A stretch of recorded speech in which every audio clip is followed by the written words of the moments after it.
Jangan doakan kejelekan terhadap anak-anakmu. Wahai ayah, wahai ibu, jangan pernah terlintas dalam hatimu, apalagi sampai tercetus keluar dari lidahmu, terlafazkan, terucapkan ungkapan kata-kata yang tidak baik untuk anak-anakmu.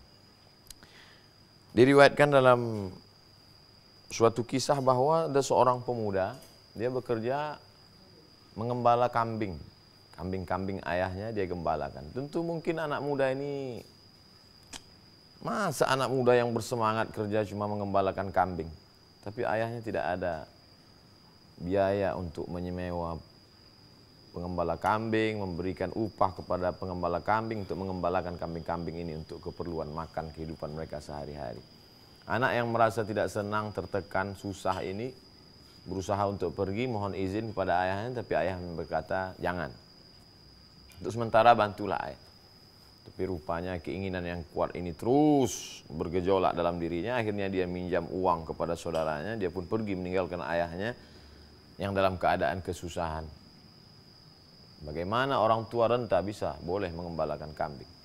Akhirnya orang tua yang dalam keadaan sulit ini mohon kepada Allah Subhanahu wa taala. Dia tidak ada meminta apa-apa kepada Allah. Ya Allah, tunjukkanlah kuasamu ya Allah.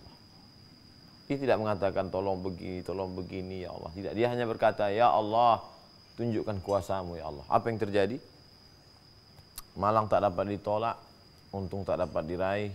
Anak ini dalam perjalanannya mengalami kebutaan. Dia tidak melihat apa-apa. Na'udzubillah, na'udzubillah. Semoga Allah melindungi, menjauhkan kita dari laknat seperti ini.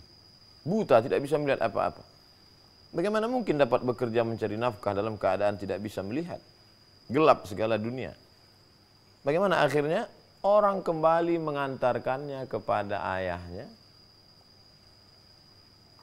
Menangis, menyesal. Tapi saat itu penyesalan tak lagi bermakna. Wahai bapak, ya ini anakmu. Apa pertanyaan si ayah kepada sang anak? Apakah engkau sudah mendapatkan bagianmu? Itu saja yang dia tanyakan. Apakah engkau sudah mendapatkan bagianmu, wahai anakku? Si anak menangis, meneteskan air mata, menjawab, ya, aku sudah mendapatkannya. Inilah bagian yang layak, karena aku melawan kata-katamu, akhirnya aku tidak dapat melihat apapun. Senangkah si ayah? Bahagiakah dia? Lalu apakah dia katakan, rasakan ini? Tidak, tidak sampai hatinya. Dia pun ikut menangis, susah, sedih melihat penderitaan anaknya.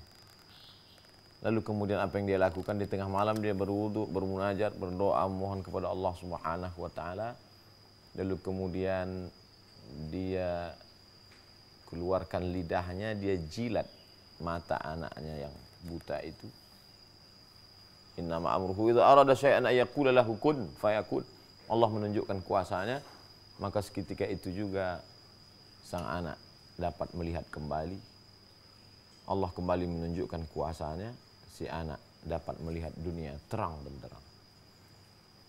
Begitulah kalau Allah berkehendak. Maka setelah Allah Subhanahu wa taala orang tua. A'udzubillahi minasyaitonir rajim. Wa qadara rabbuka alla ta'budu illa iyyah. Allah sudah mewajibkan kepada seluruh umat manusia supaya menyembah, beribadah hanya kepada Allah, jangan sembah pada yang lain. Setelah Allah, wabil walidaini ihsana, kepada kedua orang tua maka berbuat baiklah. Begitu hebatnya Allah langsung orang tua. Maka pelajaran yang dapat kita ambil adalah mengalahlah sedikit, mundurlah agak selangkah dua langkah demi untuk mendapatkan barokah beberapa langkah. Anak ini meninggalkan sang ayah, meninggalkan kambing-kambing untuk apa? Mencari rezeki, mencari makan.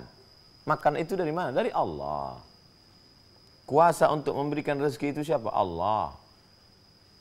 Huwal aziz, dia maha perkasa. Huwal jabbar, dia maha segalanya. Wa huwa ala kulli syai'in qadir, dia kuasa atas segala sesuatu.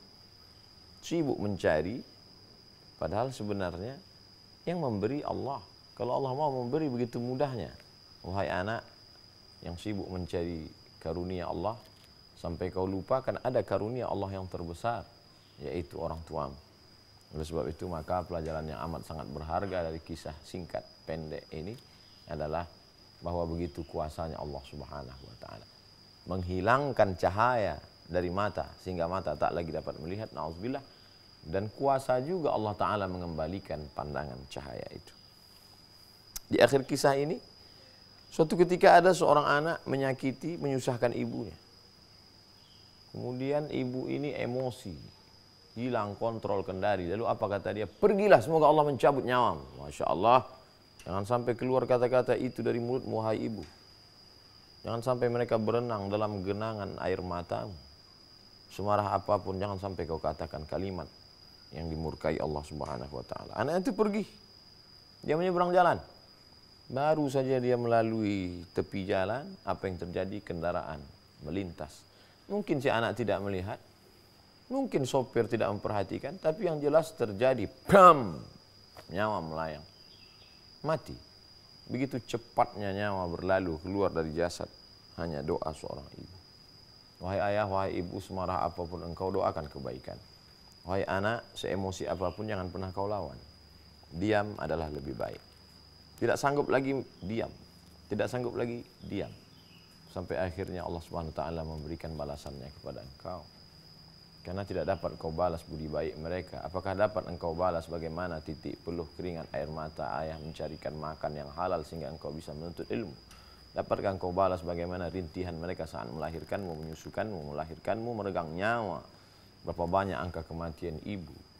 Oleh sebab itu anak-anak bersabarlah, orang tua juga tataplah dengan tatapan keridhaan, kesenangan, kebahagiaan. Mudah-mudahan di hari baik, bulan baik yang mulia ini Allah senantiasa menganugerahkan kesabaran bagi ayah dan ibu. Begitu juga dengan anak. Terima kasih. Assalamualaikum warahmatullahi wabarakatuh.